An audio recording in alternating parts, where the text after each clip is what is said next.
సృష్టికర్త అయిన దేవునికి స్తోత్రములు. ప్రభువు నామములో మీకు వందనములు. 2026 జూలై 14వ తారీఖు ఏర్పరచబడిన దైవవాక్యం దానియేలు 6వ అధ్యాయం 12 నుండి 22 వరకు.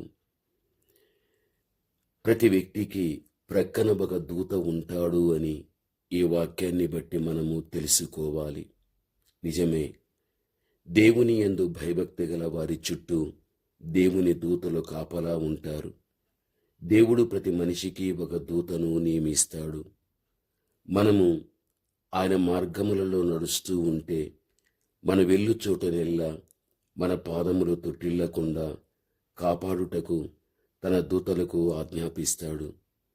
మనం ఒకవేళ రాయి తగిలి పడిపోతూ ఉంటే వారు తమ చేతుల మీద మనలను ఎత్తి పట్టుకుంటారని దేవుడని యెహోవా మోషే ద్వారా కూడా తెలియపరచగలిగాడు.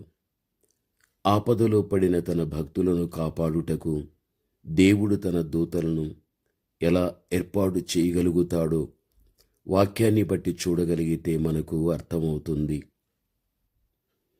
దానియేలు 30 దినముల వరకు ఎవడునూ ఏ దేవునికి ప్రార్థన చేయకూడదు, అలా చేసిన వాడు సింహముల గుహలో పడద్రోయబడును అను శాసనం అమలులోకి వచ్చింది. అది తెలిసి కూడా దానియేలు యథాప్రకారం ప్రతిదినము ముమ్మారు దేవుడైన యెహోవాకు ప్రార్థన చేయడం జరుగుతూ ఉంది. రాజు కోపగించి అతని సింహముల గుహలో పడవేయించాడు. అయితే దేవుడు తన దూతను పంపి సింహములు అతనికి ఏ హాని చేయకుండా వాటి నోళ్లను మోయించగలిగాడు. ప్రభువునందు ప్రియమైన వారలారా, సింహముల గుహలో పడవేయబడిన దానియేలును దేవుడు తన దూతను పంపి కాపాడాడు. ప్రతి వ్యక్తికి ప్రక్కన ఒక దూత ఉంటాడు అన్న విషయం మరిచిపోకూడదు. చూడండి, అపోస్తలులు సువార్తను ప్రకటిస్తూ ఉన్నారు. ప్రజలకు, ప్రభుత్వానికి అది అసలుకు ఇష్టం లేదు. అందుచేత రాజైన హేరోదు అతని చంపాలని చెరసాలలో పెట్టించాడు పేతురుని. ఆ రాత్రి పేతురు చెరసాలలో నిద్రిస్తూ ఉంటున్నాడు. వెలుపల సంఘమంతా ప్రార్థన చేస్తూ ఉన్నారు. అర్ధరాత్రి సమయమందు దేవుడు పంపిన దూత పేతురు వద్దకు వచ్చి అతనిని చెరసాల నుండి విడుదల చేయడం, ఒక వీధి దాటు వరకు అతనితో ఉండి ఆ తర్వాత అతన్ని విడిచి పోవడం అపోస్తల కార్యం 12వ అధ్యాయం 1 నుండి 10 వరకు మనము చూడగలిగితే మనకు అర్థమవుతుంది. పేతురు వద్దకు దేవుడు దూతను పంపి చెరసాల నుండి వెలుపలికి రప్పించాడు. అనగా ప్రతి వ్యక్తికి ప్రక్కన ఒక దూత ఉంటాడు అన్న విషయం మరిచిపోకూడదు. కొరింథీ సంఘములో వాక్యం బోధింపనారంభించాడు. కానీ అక్కడి వారు పౌలును ఎదిరించడం, దూషించడము చేయగలిగారు. పౌలు విసికి ఆ పట్టణాన్ని విడిచి పోతానని నిర్ణయించుకోగలిగాడు. అయితే ఆ రాత్రి ప్రభువు దూత అతని కనబడి దేవుడే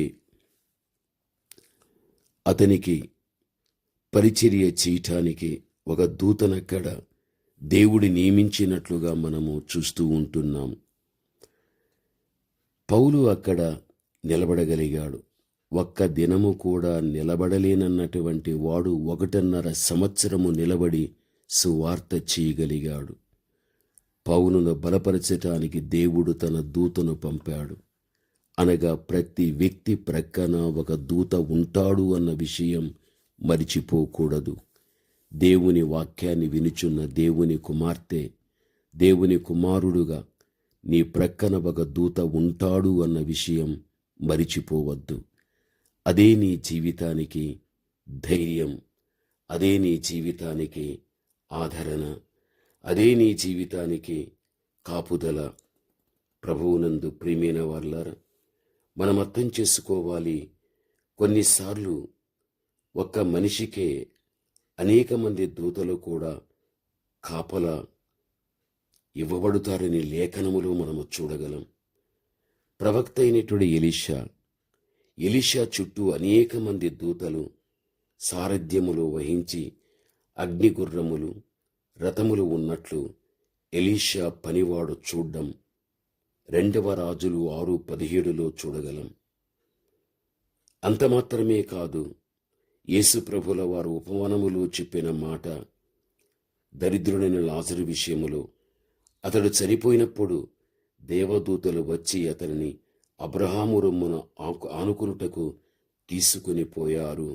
లూకా 16:22 ఆ మీదట నీవు చూడు. యేసుప్రభు చెప్పిన మాట, తాను కావాలనుకుంటే కోటాను కోట్ల దూతలను తన రక్షణ కొరకు పిలవగలడు అన్నటువంటి మాట మత్తయి 26:53లో కూడా మనము చూడగలం. యేసుప్రభులు గెత్సేమనీ తోటలో యేసు బహు దుఃఖాక్రాంతుడై ప్రార్థిస్తూ ఉండగా ఒక దూత వచ్చి ఆయన బలపరిచినని లూకా 22:43లో కూడా మనము చూడగలం. ఒక భక్తుని కాపాడటానికి దేవుడు అనేక మంది దూతలను నియమిస్తాడని బైబిల్ చెబుతూ ఉంది. కీర్తన 91:11-12. నువ్వు దేవుని కుమార్తెవు, నువ్వు దేవుని కుమారుడవు. ఆయన యందు నీకు భయభక్తి కలిగి జీవించే అనుభవం నీకుంది. అందుకే నీ ప్రక్కన ఒక దూత ఉంటాడు అన్న విషయం మరిచిపోవద్దు. ఇదే నీ జీవితానికి ధైర్యము, ఆదరణ, కాపుదల. ప్రార్థన. పరమతండ్రి అయిన మా దేవ, మీ యందు భయభక్తి కలిగిన బిడల దగ్గర ఒక దూత ఉంటాడు అన్నటువంటి సంపూర్ణమైన నమ్మకం కలిగి బిడలు ధైర్యంగా ముందుకు సాగిపోవటానికి కృపను మీరు చూపండి. యేసు నామములో ప్రార్థిస్తున్నాము తండ్రి. ఆమేన్.